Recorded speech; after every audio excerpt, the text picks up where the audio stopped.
Shabbat Shalom, paz de Deus, graça e paz, paz do Senhor Jesus Cristo. Irmãos, eu quero hoje expor um estudo que fala sobre a salvação de Israel. Por causa desta bandeira que está aqui, certo, irmãos? Essa bandeira, para quem não sabe, para quem não sabe, é a bandeira de Israel, olha aqui, ó. Isso aqui não tem nada a ver com aquela estrela que se usa em alguns lugares que eu nem vou falar. Este símbolo, que são um triângulo dentro do outro, ele era o Daleth. Daleth, no alfabeto mais arcaico, é fácil você saber qual é o alfabeto judaico. Você pega o seu Salmo 119, claro que vai estar tudo transliterado. Então você vai lá no Salmo 119, pode abrir, você vai encontrar na primeira letra, você vai encontrar Aleph, que é a primeira letra do alfabeto hebraico. Depois você vai encontrar Bet, depois Gimel, depois Dalet. Então esse triângulo aqui em cima, que depois vocês podem observar que é um triângulo dentro do outro, certo, irmãos? Que formou essa estrela. Isso significa o quê? Um Dalet, certo? Porque quando Davi foi rei em Israel, era costume, naquela época, colocar um símbolo do rei no escudo dos soldados. Então seria necessário colocar um triângulo que significava o Dalet, era uma letra. Davi se sentiu assim, um pouco constrangido, porque parecia que ele estava acima de tudo, porque é um triângulo assim. Então, para ele mostrar que ele não era tudo, ele inverteu e colocou um triângulo dentro do outro. Vocês estão entendendo por quê? Vocês podem ver que é um triângulo dentro do outro. E o adversário anda dizendo por aí, põe na boca de muitos que são contrários, isso aqui é a estrela... não vou nem falar do que, porque eu tenho vergonha de falar aqui. Não é nada disso. Aqui é a estrela de Davi, que na verdade era um escudo, que na verdade depois colocaram ela como bandeira de Israel, por causa que Davi foi honrado, um rei que serviu a Deus, teve lá os seus problemas, isso não é da nossa conta, Deus teve misericórdia dele, e eu sou bem claro, as pessoas não explicam, eu vou explicar. Por que Deus perdoou Davi? Porque Deus perdoa quem Ele quer e acabou. Ele é Deus, Ele não precisa ficar pedindo opinião para nós. Ele conhecia a sinceridade do coração de Davi e Ele conhecia também o que Davi foi humilhado e o que ele sofreu depois, porque ele teve um custo, o pecado dele. Mas Deus teve piedade dele. Então tem pessoas que, não compreendendo a história, entram falando coisas aí que não sabem, não é? Porque Deus pode perdoar um adúltero, Deus pode perdoar um ladrão, Deus pode perdoar quem Ele quiser. Deus é Deus, Ele não precisa ficar pedindo opinião para ninguém aqui do canal, ou para ninguém que está ouvindo, se Ele deve ou não perdoar alguém. Ele perdoa porque Ele conhece o coração, se a pessoa se humilhou de um coração sincero, e daí? E se Ele quiser perdoar? Não está escrito, eu terei misericórdia de quem eu quiser ter misericórdia. Afinal, Ele é Deus, Ele não precisa ficar pedindo opinião para ministério, de nenhum lugar, nem nada. Se Ele quiser, Ele faz e acabou. E depois que Ele faz, está feito. Se alguém alguém vai acusar Davi para ver o que acontece. Vai falar mal do povo de Israel. Ainda que eles não creram totalmente em Jesus Cristo, em Yeshua HaMashiach. Não creram. Porém, eu quero informá-los, aqueles que não sabem, que muitos estão crendo. E muitos já creram. Inclusive, quando eu ia para Israel, que eu fui várias vezes, não em caravanas, fui com o meu dinheiro que Deus preparou para mim ir, não com coletas, Deus me deu a graça, por misericórdia, de batizar pessoa judaica mesmo, que na verdade era israelense no caso. Existe uma diferença um pouco entre israelense, o judeu na parte da nação e o judeu religioso. Por isso não vamos misturar. O judeu religioso é aquele que pratica a religião judaica, do judaísmo. O judeu, que é só judeu, é aquele que é judeu, mas não pratica religião nenhuma. E o israelense é aquele que nasceu descendentes de judeu, às vezes nasceram até em outro lugar, em outro país, mas os pais são judeus. Quando ele vai para lá, ele também é considerado um judeu, porém, ele é chamado de israelense. Vocês estão entendendo, irmãos? Então, entendamos, os judeus que não aceitam a Yeshua são aqueles judeus do judaísmo. Os outros judeus, muitos têm crido em volta do mundo. Tem vários testemunhos, se você procurar na internet, de pessoas que são de Israel que creram em Jesus Cristo. Então, irmãos, há uma certa falta de conhecimento e eu quero hoje explicar isso, certo? Então, essa bandeira que está aqui não é nenhuma coisa maligna, não é nada ao contrário. Isso aqui é a bandeira de Israel, que inclusive eu tenho um grande carinho por ela, porque eu também tenho raízes. Embora não tenha como prová-las, mas existem os judeus sefarditas, que são aqueles que nasceram em Portugal e viviam no norte, na região das montanhas lá para cima, da onde saiu meu pai, meus avós, meus tataravós. Está entendendo, irmãos? E lá existia muitas colônias judaicas que, por motivo da Inquisição espanhola, fugiram para Portugal e muitos migraram para o Brasil, quando na época das caravelas. Por isso que no Brasil eu acredito que seja um país que tem o maior número de judeus e pessoas que nem sabem que tem origem judaica. Não é isso que dá a salvação. Porém, eu fui perguntado, e a pessoa queria saber, e está aqui a resposta. Haverá sim salvação para os judeus, e já está havendo. Não pense vocês que isso é de agora. Em 2011 tinha 51 mil cristãos mesmo, e também messiânicos, não só cristãos, como messiânicos que, independente de tudo, creem no mesmo Yeshua. Porque lá eles não vão falar Jesus, porque estão na terra deles, vão falar Yeshua. Yeshua é o nome original. Jesus é uma transliteração do nome para o português.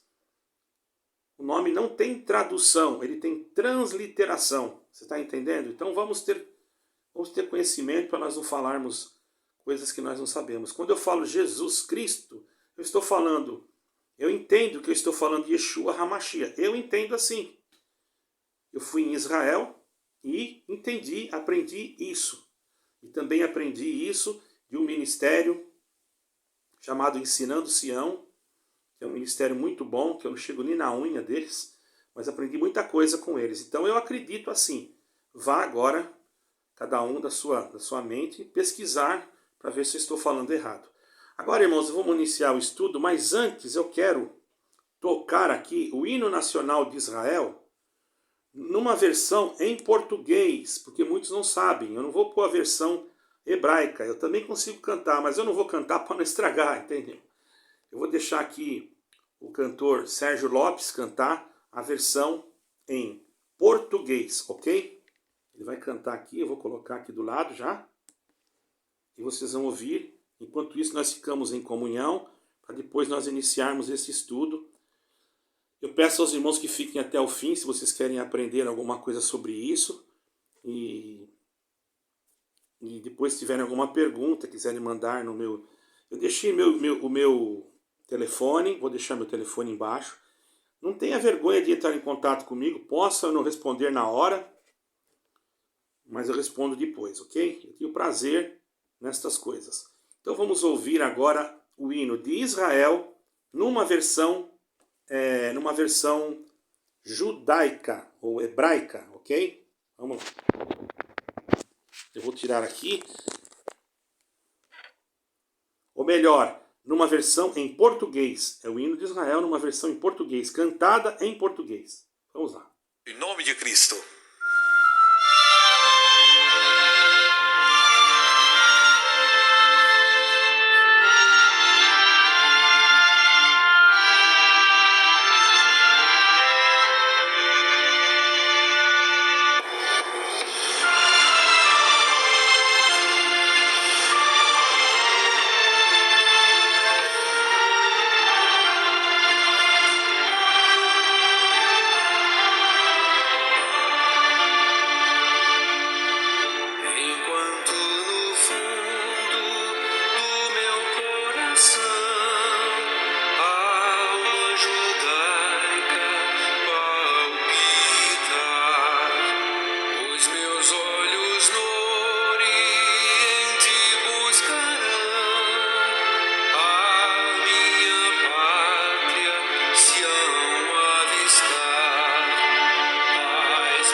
Glória a Deus. É isso, irmãos. Esse aqui é o hino nacional de Israel, mas cantado em português pelo nosso caro irmão, compositor, poeta, nosso irmão Sérgio Lopes. Certo, irmãos? Um irmão muito esforçado. Que Deus o abençoe muito, que é uma pessoa que tem desejo de servir a Deus. Irmãos, também eu quero deixar aqui um relato pequeno, mas antes de dar o estudo, que o governo, pode ser do Brasil, pode ser de onde for, que falar mal de Israel não me representa. Eu sou português e brasileiro, ou brasileiro e português. Mas eu não sou representado por nenhum governo que fale mal da nação de Israel. Eu quero que Deus abençoe Israel e abençoe Jerusalém.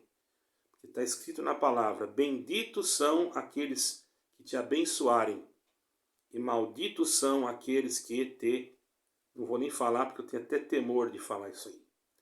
Então, irmãos, se algum governo falou isso, que falou, irmãos, é porque não tem nenhum tipo de conhecimento ou é tomado por alguma coisa diferente que não vem de Deus, independente do que eles fizeram ou do que eles vão fazer. Uma coisa eu tenho certeza, Deus não muda a sua promessa. Então Deus vai salvar o seu povo. Na verdade, Israel é povo de Deus. Nós apenas somos, graças a nosso Senhor Jesus Cristo, ao nosso Yeshua HaMashiach em hebraico, é que nós somos enxertados na verdadeira oliveira, contra a natureza, porque nós éramos zambujeiros. Israel, então, ficou sem o conhecimento desta parte, mas já está chegando o momento de Deus tratar com Israel. Entendeu, irmão? Agora nós vamos fazer um estudo referente a esta parte. Só um momento. Então, meus caros irmãos, agora vamos iniciar um texto, um versículo do texto sagrado, das Sagradas Escrituras. Não precisa ser um texto, apenas um versículo, eu creio que já é suficiente. O versículo que se encontra na página, ou melhor, no capítulo Romanos 11, versículo 26. Eu só vou ler uma parte aqui pequena, será o suficiente para dar continuidade àquilo que nós então queremos passar para os irmãos. 11 de Romanos, versículo 26, aonde diz que todos serão salvos, todos de Israel serão salvos. Vamos pegar aqui, então, irmãos, um estudo, vocês sabem que não é que nem uma pregação. Uma pregação, eu consigo fazer em meia hora, mas o estudo às vezes a gente tem que demorar um pouquinho. Não vou dizer que vai ser muita coisa, mas os irmãos que querem aprender, eu não sou nenhum professor, mas eu vou falar com bastante convicção. Aquilo que eu vou falar é com convicção bíblica. Não tem nada que... Se alguém tiver outra opinião, né, eu não posso também dizer que está errado. Porém, eu não estou aqui no achismo. Eu vou no que está escrito. Perdoem, meus irmãos. Então vocês vão ver aqui. O título em cima já fala o futuro de Israel, certo? E nós vamos ver aqui 11, como eu acabei de dizer, do versículo, eu falei 25. Vamos ver. Então, de acordo com o versículo que nós acabamos de relatar para os nossos caros irmãos, ok? Vamos lá.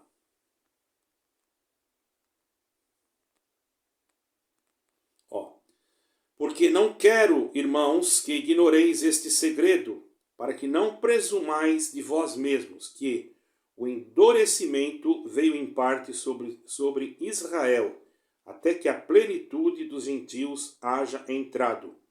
E assim todo Israel será salvo, como está escrito, de Sião virá o libertador e desviará de Jacó as impiedades. Deu para entender, irmãos? É bom você pegar a sua Bíblia e ler, certo? Do versículo 25 até o versículo 26. Já é o suficiente para você compreender. Só esse versículo já seria necessário, não precisaria mais explicar mais nada.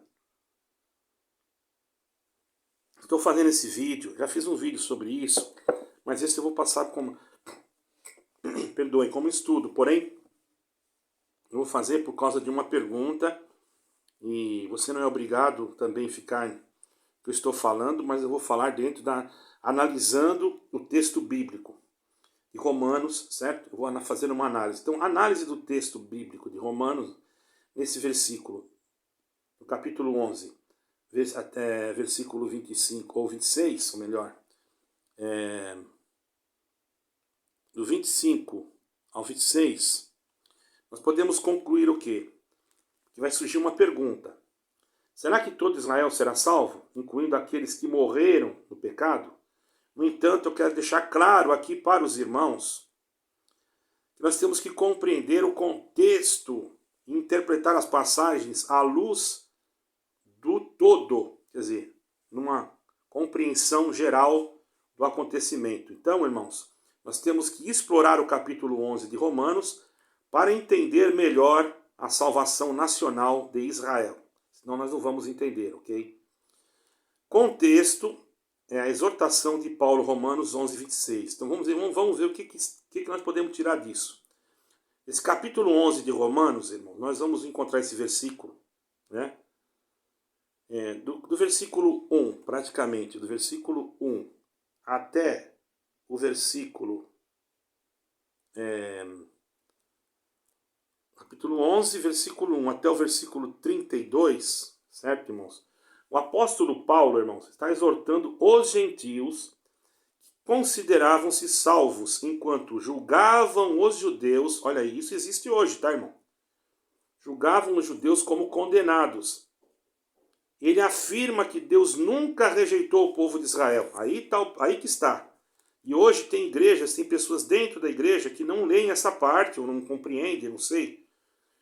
Já que Paulo mesmo era da tribo de Benjamim, quer dizer, Paulo era um judeu e era um apóstolo de Cristo. No entanto, Paulo descreve um estado, irmãos, de um sono profundo em que Israel, na verdade, se encontra. É incapaz de ver e ouvir espiritualmente. Esse estado de endurecimento, irmãos, do coração, do povo, é um propósito. Ele teve como propósito a nossa salvação. Você está entendendo? Isso daí, você fica falando coisas que você não entendeu, Israel não vai ter salvação, porque crucificou o Senhor Jesus. Está totalmente equivocado. Isso foi um propósito de Deus para que a salvação chegasse para nós, porque senão não chegaria. E Paulo sabia, porque ele era apóstolo dos gentios, e ele era judeu, era benjamita. Embora tivesse uma nacionalidade romana também, uma dupla nacionalidade, que nem eu sou brasileiro, tem uma nacionalidade portuguesa, cuja a nacionalidade portuguesa é sefardita, quer dizer, que tem sangue judaico também. Né? Paulo utiliza a imagem da oliveira, então, para ilustrar a relação, nem o capítulo inteiro, entre gentios e Israel. Alguns ramos representando Israel, né, foram quebrados, para que os gentios, como os zambujeres, fossem enxertados. Se não fosse quebrado aqueles ramos, como é que nós seríamos enxertados? Dá para você fazer uma contextualização desse assunto? Em seu lugar, foi quebrado aqueles ramos para nós ser enxertados naquele lugar, irmão. Foi por causa disso, participando da raiz e da seiva da oliveira. Senão nós seríamos apenas um zambujeiro. E ainda Paulo observa e adverte, ou melhor, Paulo advertiu, que não devemos nós ignorar sobre os ramos, pois não somos nós que sustentamos a raiz. Então você fala, não, eles fizeram isso, não faça isso. Se você está fazendo isso, isso é um antissemitismo, você está entrando por um caminho totalmente errado. E Deus pode deixar ou desagradar de você. Mude os teus pensamentos, mude as tuas atitudes. Não julgue o povo. Ah, mas eles estão lá fazendo isso, aquilo. Você não sabe. Você não esteve lá e não sabe a verdadeira informação. Eu não estou aqui para fazer reportagem, mas se você fosse como eu fui, que não fui uma vez só, fui várias vezes, alguém teve alguma decepção lá? Todos podem ter, em qualquer lugar do planeta. Teve decepção com alguma pessoa? Isso não quer dizer que são todos iguais. Você vai lá no Brasil, você também vai encontrar milhares de brasileiros, gente boa, mas você vai encontrar um brasileiro que fala mal de Israel, que xinga todo mundo e que adora outros deuses estranhos. que não falam de Jesus Cristo e ainda perseguem os evangélicos. Você sabe muito bem que existe isso. Então Paulo advertiu para que nós não fizéssemos isso. Agora, nós vemos hoje, na atualidade, pessoas dentro de denominações que se dizem servos e servas de Deus, que na verdade não está servindo nada, falar. Eu já vi até em reuniões ministerial pessoas atendendo e querer atacar, assim, de uma forma meio que ocultista o povo, mas a gente é inteligente, a gente sabe discernir quando a pessoa está falando para atacar. Parece que tem um tipo de um antissemitismo ou algum sentimento, não sei, ou vem de alguma nacionalidade que já tinha esse pensamento. Existem essas coisas, nós não podemos deixar que isso nos tome na hora de tratar qualquer assunto, porque diante de Deus, o Senhor veio para o judeu, veio para o grego, veio para o africano, veio para o russo, veio para o ucraniano, o Senhor veio para todos. Ah, mas estão em guerra. Mas o Senhor veio para todos, para os árabes, para os palestinos, o Senhor veio para todos. E Israel também não está procurando encrenca com ninguém. Mas, infelizmente, muitas das vezes tem que se defender e sempre o que é de mal cai para o lado deles. Por que será? Né? Mas eles são pessoas, se você for lá, você vai ver que não é nada disso. Fique lá um tempo, analise, vá de um lado, vá do outro, você vai ver que eu estou falando a verdade. Então o despertar de Israel vai ser na grande tribulação, irmãos. O sono profundo, isso não quer dizer que já não tem cristãos, ou já não tem pessoas que creem no Messias, no nosso Messias lá. Tem. Até um tempo atrás, como eu disse, tinha 51 milhões, ou melhor, 51 mil, não é? 51 mil pessoas. É pouco, mas já tinha. Agora eu não sei a estatística, porque agora está surgindo muitos judeus messiânicos, embora eles guardem o Shabat, que também não é errado, afinal de contas a nação judaica inteira guarda o Shabat. É como se fosse o domingo aqui no Brasil. E se nós formos falar a verdade, esse domingo aí foi colocado por Constantino, certo, irmãos? Basta você estudar a história, você vai ver que isso aí foi uma data, houve até uma mudança na lei, que Daniel falou, porque você não vai encontrar em nenhuma Bíblia, nem na João Ferreira de Almeida, a guarda do domingo, mas você vai encontrar nas Bíblias paulinas, que são redigidas pelas editoras paulinas, que é católica, você vai encontrar a guarda do domingo. E o Senhor não mandou guardar, entendeu? Nós agora temos o nosso descanso eterno, que é Jesus Cristo, e o dia que o único dia que eu vejo registrado nas Escrituras é o sábado, né, que eles chamam de Shabat. Por isso que eu falei Shabat Shalom, quer dizer, vocês todos têm um sábado de paz. Você está entendendo? Isso não quer dizer que você é obrigado a fazer isso nem aquilo, porque você não é salvo pela lei da letra, você é salvo pela misericórdia e da graça. Todavia, se a pessoa sente de fazer isso, que mal que tem. Agora eu já vi irmãos do ministério serem sentados porque fazem isso particularmente. Isso é uma ignorância, um absurdo, porque a pessoa é livre para fazer o que ela quiser. Certo, irmãos? A pessoa é livre.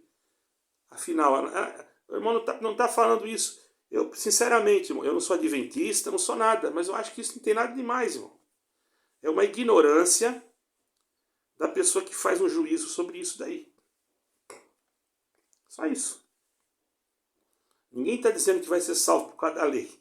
Sou salvo por causa da graça. Né? Mas eu amo a lei também. Eu amo por quê? Porque é de Deus. Tudo que é de Deus eu amo. Ah, mas aqui não precisa mais. Bom, muita coisa não precisa, mas daí que não precisa. Mas eu gosto de saber da cultura, o que aconteceu. Faz parte do meu objetivo. Quando a pessoa é crente novo, eu aconselho ler o Novo Testamento. Por que eu aconselho? Porque não vai entender aquilo, mas já depois que está maduro, nós não podemos menosprezar nenhuma página, nem a página em branco que está na Escritura, irmão. Mas cada um pense como quiser.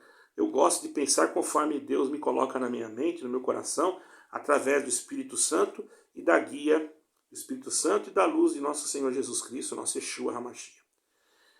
Então nós temos que é importante, irmãos, que nós temos que crer em Jesus Cristo. E todo Israel não significa que cada indivíduo, cada pessoa que está lá se salvará, sem exceção. Não. Se fosse assim, até Judas Iscariote ia se salvar, irmão. E ele foi traidor, estava incluído nessa afirmação. A expressão todo Israel se usa na literatura judaica, irmãos, tá? Para se referir a Israel como um todo, sem necessariamente incluir cada indivíduo sem exceção. Quer dizer, que não é que todo Israel, todo mundo que morou lá vai salvar. Não tem nada a ver. Você tem que entender, irmão, o contexto da coisa, tem que entender a literatura, o contexto, entendeu, irmão? Senão você não vai entender. No livro de Zacarias você vai encontrar o quê? Profecias que corroboram a afirmação de Paulo sobre a salvação nacional de Israel. Quer dizer, no livro de Zacarias vai estar escrito coisas que Paulo que vão confirmar o que Paulo falou. Por isso que eu digo, aponta para o Novo Testamento, irmãos. É a sombra, né? Zacarias menciona que uma parte de Israel será extirpada e perecerá, enquanto uma terceira parte permanecerá. E esta terceira parte passará pelo fogo, será purificada como prata, provada como ouro, e eles invocarão o nome do Senhor e ele os ouvirá, reconhecendo-os como seu povo. Quer dizer que não vai cumprir o que Deus falou para Zacarias? Então quer dizer que Deus falhou. Pelo amor de Deus, irmãos, vamos ter conhecimento e vamos ter cuidado ao pronunciar as coisas. A profecia de Isaías também aponta. Isaías foi um profeta messiânico. Isaías também aponta para a salvação nacional de Israel, afirmando o quê? Que embora o número dos filhos de Israel seja como a areia do mar, apenas um remanescente se salvará. Tem que cumprir a promessa de Abraão, senão Deus fez, senão como que seria? Deus falou e não vai cumprir? Está entendendo? A compreensão dessas profecias, irmão, nos leva a entender, certo, irmãos? A gente olhando aqui na Bíblia, nos leva a compreender, irmãos, que Israel vai haver, ou melhor, Israel como uma nação, ocorrerá um movimento específico durante a grande tribulação, que nós sabemos disso, basta nós lermos, né? Quando invocarem o nome do Messias e Jesus se manifestar com a sua igreja, nesse momento muitos judeus se salvarão também junto à igreja e estabelecerão um milênio, o reinado de Cristo na terra. Está escrito lá no livro de Joel, que naquele dia no monte de Sião haverá livramento, e todo aquele que invocar o nome do Senhor será salvo. Isso está falando para Israel. Tem que cumprir. Portanto, se nós analisarmos, irmãos, Romanos 11, 26, nós devemos considerar o quê? O contexto bíblico e as profecias relacionadas sobre a salvação nacional de Israel.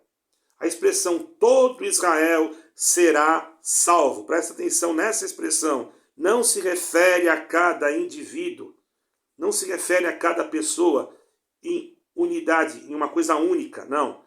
Mas a nação como um todo, a totalidade do povo de Israel, que no tempo designado por Deus se voltará para o Senhor, para Yeshua, e eles encontrarão a salvação, para Jesus, uma promessa de restauração e redenção para Israel, cumprindo os propósitos divinos. Isso já está acontecendo.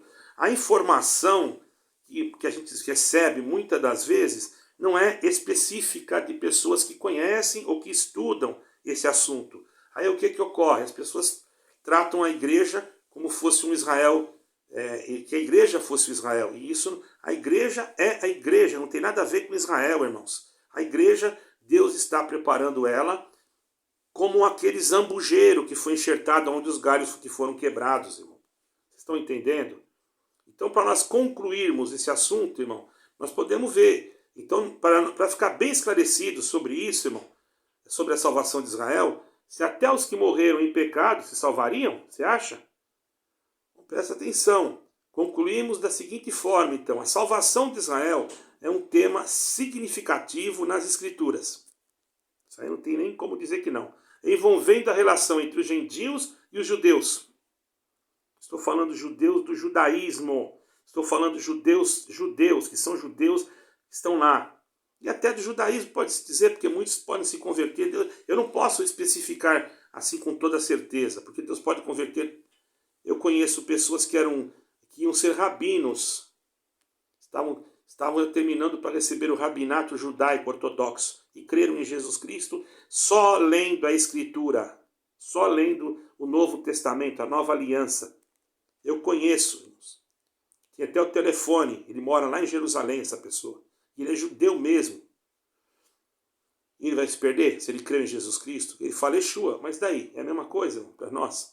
A salvação nacional de Israel é um tema muito significativo, irmão. Vocês têm que pensar nisso. Porque Israel hoje está sendo o ponteiro do final dos tempos, se você for analisar. Tudo começou lá e tudo vai terminar aonde começou. Pronto. Ponto final. Isso aí. Ao considerar Romanos 11, 26, devemos entender, então, que nós vamos sim ver o Senhor salvar o povo de Israel. E isso tem que cumprir para apontar para as profecias da restauração de Israel, e é um lembrete do amor e da fidelidade de Deus em relação ao seu povo escolhido. Ao seu povo escolhido. Nós não éramos povo escolhido, irmãos. Nós éramos o zambujeiro. O que é zambujeiro? Uma oliveira brava que não dá fruto. E contra a lei da natureza, fomos enxertados no lugar daqueles ramos, lembrando que quem dá fruto não é os galhos, ela precisa receber, aqueles galhos quebrados precisam receber a seiva que vem da raiz. Então, essa promessa aponta para o cumprimento das profecias e para a restauração de Israel como povo de Deus, e é um lembrete do amor, da fidelidade de Deus ao seu povo escolhido. Só isso. Ficou difícil de entender, irmão? Então, não seja antissemita. Não seja antissemita. Não julgue o que você vê nos acontecimentos desses últimos dias como se Israel estivesse praticando um genocídio, que é mentira. Isso é uma pura mentira. Certo? Você tem que ir lá para você ver como funciona. Você nunca foi, você não sabe como funciona. É lógico que tem muito. A pessoa vai evangelizar. Se eu for lá no Muro da Lamentação e ficar pregando lá, irmão, eles vão me pôr para fora. A mesma coisa que você entrar dentro de uma igreja, qualquer igreja evangélica, e querer atrapalhar o culto. Eles têm as ordens, nós temos que respeitar o espaço deles. Agora, se eu estiver em qualquer lugar de Jerusalém, eu posso pregar. Já preguei até debaixo de convento, irmão. Eu já preguei em Israel debaixo de árvores. Mas eu não ficava atacando ninguém. Eu falava de Yeshua, falava de Jesus Cristo. Cada um tem um jeito, irmãos. Entendeu? Agora, tem aqueles que foram perseguidos. Cada um, Deus usa de uma forma. E bem-aventurado aquele que vai levar a palavra de Deus e que vai pregar a verdade. E cada um tem que passar por um processo. E nós vamos fazer o quê? Vamos ficar nervosos? Vamos blasfemar contra Israel agora? Eu não. Eu não tenho coragem, porque eu já vi pessoas fazendo. Olha, irmãos, eu vou falar, Hugo Chávez fez isso. Falou, ele amaldiçoou o povo lá e disse que era das suas entranhas. O que aconteceu com ele? Ele morreu com câncer no intestino, a entranha. A entranha quer dizer vísceras. Ele morreu com câncer no intestino. Uma pessoa lá na Turquia, quando está, agora, há pouco tempo, estava fazendo um discurso, disse que a ira de Alá ia cair sobre Israel. Quando ele acabou o discurso, procura na internet. Ele acabou o discurso, ele saiu, caiu morto. Eu não desejo isso para ninguém. Então, cuidado, irmãos. Vamos ter cuidado. Você acha que estão fazendo alguma coisa errada? Fecha a tua boca, deixa eles falar. Não vai atrás de mídia. Não vai atrás de mídia, irmão. Cuidado. A maioria das mídias estão debaixo da ordem, da nova ordem mundial. Sejamos espirituais em todo lugar. Tem aqueles que são bons, perdoe. E tem aqueles que não são bons. Em todo país do mundo, tem aqueles que Deus vai salvar e tem aqueles que Deus não vai salvar. Em toda a igreja, tem aqueles que Deus vai salvar e tem aqueles que não. Em toda a terra, nós não podemos julgar ninguém. Ficou bem explicado? Irmão que viu a bandeira aí, não se escandalize, tá? Porque ela vai ficar aqui. A não ser que eu tenha que mudar, né, de lugar, não sei. Mas por enquanto ela fica aqui. Eu tenho do Brasil, tenho de Portugal. Eu não fiquei com vontade de botar essa. Não tem. Eu tenho as outras na outra mesa. Não dá para botar tudo nessa mesa. Eu botei essa. Por que você não bota de Portugal? Porque eu senti. Problema meu, não é? Deus abençoe a todos. Amo vocês. Espero que todos entendam. Deus abençoe e que vocês possam ser agraciados com as bênçãos de Deus todos os dias da vossa vida. Que o Eterno seja glorificado. Amém e amém.